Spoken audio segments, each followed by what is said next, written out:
Today, we're firing up some pork chops on the Pit Boss Lexington Charcoal, Onyx Edition. Got your charcoal stored underneath. Loads of room inside. And the side tray makes it super easy to get the coals in and fired up.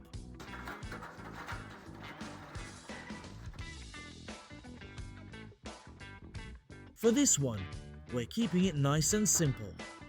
Pork chops, zucchini, tomatoes, and some potatoes. You've got your tools right there on the hooks. Everything goes on easy, and there's plenty of space to cook the whole lot at once. Once it's all on, the Lexington does what charcoal does best, giving your food that proper grilled color and flavor. Then it's just a case of lifting it all off, plating up, and you're good to go.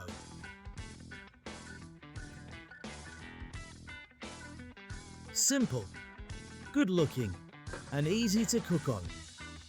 That's the Lexington Charcoal by Pit Boss.